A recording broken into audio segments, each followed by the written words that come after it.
Good morning, everybody. Welcome to another Daily Market Report brought to you by Mike Bjork. Today is Tuesday. It's July 9th.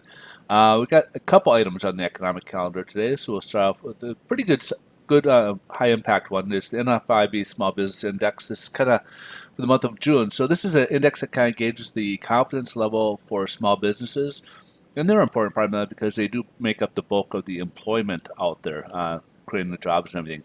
So in May, they had a 105 on their index, and it did drop a little bit down to 103.3. So there's a few variables that kind of led into it, but mostly they see the economy strong, but their jobs they have a little bit less confidence in trying to expand or at this time or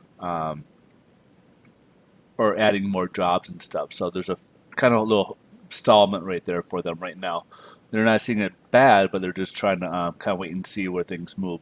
Um, On the other hand, we got job openings for the month of May. In April, we had a 7.4, and it did shrink a little bit down to 7.3 in May. So obviously, we're seeing a little bit less in job openings.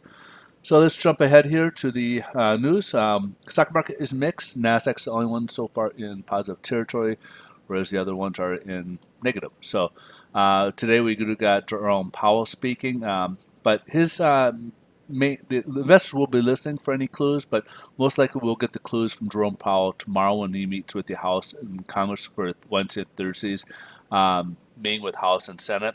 We'll get more. Today he happens to have a speech on stress tests with the banks and stuff, and there may not be a whole lot of information for him to say during this speech that may say anything during the markets. Whereas House and Senate, they're going to be drilling on all kinds of different questions, and that's going to probably be where it's going to be more relevant. So expect some volatility over those next 2 days, because currently with the high job numbers, they want to kind of gauge as to where the if there's going to be a rate cut this in July. Right now, they did have to alter their plans.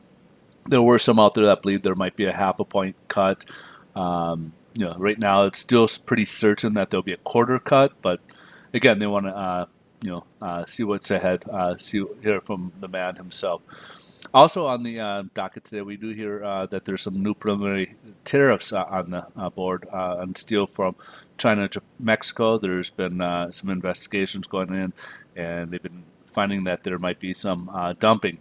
So these are some anti-dumping measures taken or to be taken, and so they're finding that China Mexico seems to be there's some pretty big discrepancies going on right now. So they're proposing possible tariffs. We'll learn more. They're still going on, but we could learn more probably beginning of 2020 if and when this may occur here.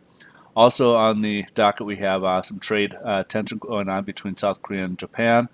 Part of it's also political. There was Japan's not too happy with South Korea because there was a court that ordered Nippon Steel to pay restitution to forced labor back in the early, during the occupation colonization back in the early 1900s. And Japan has basically said that was all rectified back in 1965 during a court order back in that time period. They paid all restitution, so therefore they should not be paying further restitution for something that happened about 100 years, almost 100 years ago. And then, of course, now they're going back and forth, escalating where Japan may be threatening to withhold certain trade bits with Korea. And, of course, Korea is thinking of retaliating and stuff. So, and this could pose as a problem for high tech, primarily to the chips for Hawaii and people like Apple, where they get their chips from South Korea and stuff. So this could be a factor on the electronic sector. So let's look ahead here, see how this is playing out in the bond market. Bond market is squeezing a little bit lower. We're still below this, now becoming a ceiling and coming down towards our floor or next floor of support, which is a 25-day moving average, which is trending upwards. Now, right now we're down about 3 basis points. There's no change in pricing right now. We do want to keep an eye on this because if we break below this, we got a pretty big, kind of a long ways here before we see the next floor of support, which would be the 50-day moving average here. So we want to try to keep above this. And again, as you see, this is rising. We got the Fibonacci. We're going to be squeezed to go one direction or the other direction, and we're kind of hoping to go upwards.